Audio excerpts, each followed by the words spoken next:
Olá, filhos e irmãos, sejam muito bem-vindos ao nosso canal. Eu sou Filha de Padilha. Não esquece de dar o seu like, de ativar o sininho de notificação para que o YouTube avise vocês toda vez que entrar vídeos novos. Acesse também Casa de Padilha 7, porque somos Ubuntu. Somos o que somos, porque todos somos nós. Todos somos filhos de Padilha. Também você pode acessar nas plataformas digitais todos os nossos contatos para que você possa marcar os seus jogos de baralho, também suas consultas e cabalística apométrica. Quem sou eu, quem eu fui e o que eu vim fazer nessa terra. Muito importante você fazer isso, você não está aqui a passeio. No vídeo de hoje vamos falar da história de um Exu a pedidos, ele se chama Exu Asas. Então, há muito tempo atrás, lá bem antes da criação de tudo, né? Este anjo foi expulso do céu, porque Padilha é a mulher do homem lá de cima. E então, ele é um dos filhos dela. Quando foram banidos, não foi só ele, mas uma leva de filhos dela, né, alguns. Então, cada um teve uma história. E este é um deles. Para vocês terem uma ideia, Exu Asas tinha asas tão grandes, mas tão grandes que ele conseguia se esconder nelas, de tão claras, ao contrário do que se imagina, né, que um anjo caído teria asas escuras, não necessariamente.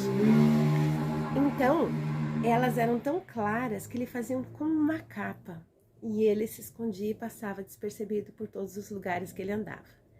E ele andava por muitos lugares mesmo, por muitas dimensões, na verdade.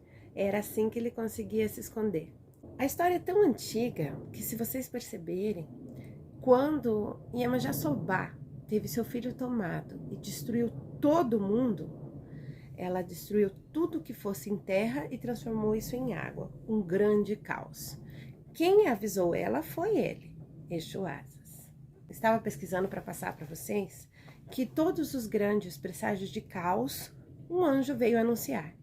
Eu estava pesquisando aqui até para falar para vocês que todo grande caos, ele vem anunciado de algo.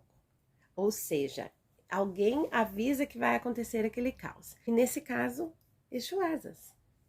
Ele é o anjo do caos. Quando em Gênesis 3 fala que o anjo foi conversar com a Eva, ele foi explicar que ela ia tomar-lhe um golpe. Da irmã dele, claro, né? A Lilith. Mas ele avisou. E olha tudo que aconteceu, né? Quem não consegue entender muito bem essa história, ou que tem várias interpretações para isso, mas eles perderam o paraíso, literalmente. Em Êxodo 3, um anjo falou com Moisés que um grande período de labuta, ou seja, 40 anos no deserto. O homem precisava provar para todo mundo e principalmente para si mesmo e achar uma resposta intrínseca que talvez estivesse dentro dele o tempo todo, mas ele era tão julgado, que ele rodou 40 anos sem encontrar nada.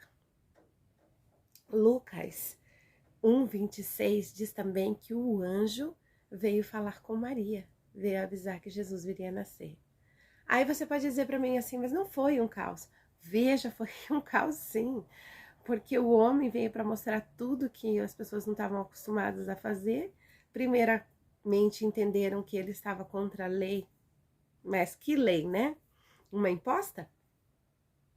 Quando se fala disso, a gente lembra muito do marxismo, né? Que é uma lei imposta.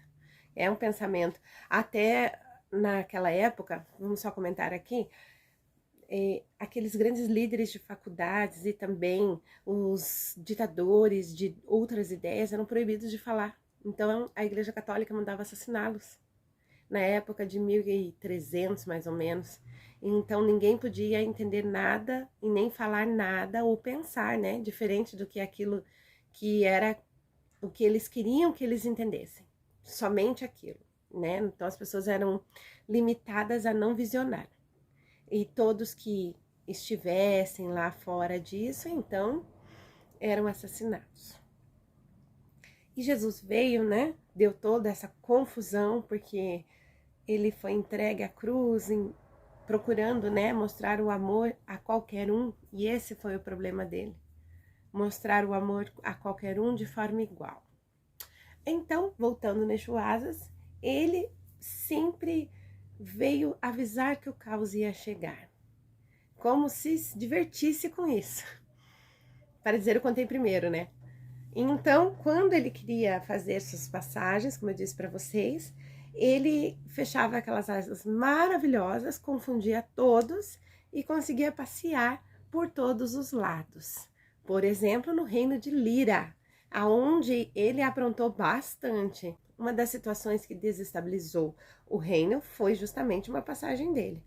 E de tanto percorrer e de tanto andar por aí, uma certa feita, ele foi para um lugar, num hemisfério tão longínquo, acredito eu que lá para os lados do Polo Norte, e as asas dele ficaram congeladas às pontas, e ele ficou preso lá por muito tempo. Se você lembrar que lá na Iemanjá-Sobá, ela transformou tudo em água, acredito eu que ele pensava que lá era água ainda, e ele caiu numa cilada, porque ele precisava ser preso, precisava ser reeducado. E ele permaneceu lá por uns 500 anos, mais ou menos, até que ele foi encontrado. Mas quando tiraram ele de lá, então ele tinha perdido a asa, toda a parte de baixo dela, e já não conseguia mais transmutar tanto como fazia, né? Então, quando Exu Asas foi ao limite do hemisfério, ele foi buscar uma coisa que em transmutações ele tinha escondido. E era justamente o que levaria ele a tomar o trono do irmão. Então, cada vez que ele andava por aí, ele andava fazendo acordos de grandes negociações, porque o objetivo dele justamente era convencer todo aquele povo, né, lá do umbral, para a grande tomada do trono, para que eles pudessem fazer desse mundo e daquele um só. Esse Exu das Asas, olha, ligeiro ele. E assim, então, ele ficou preso todos esses anos. Acredito eu que ele conseguiu pensar melhor, né? Se entender, se encontrar ou não. e retomar os seus caminhos. Mas teve que fazer daí de outras formas, né? Imagina você voltar ele em todos os lugares que ele tinha aprontado. Nessa transmutação de dimensões, Exu Asas conseguiu voar em 700, para vocês terem uma ideia.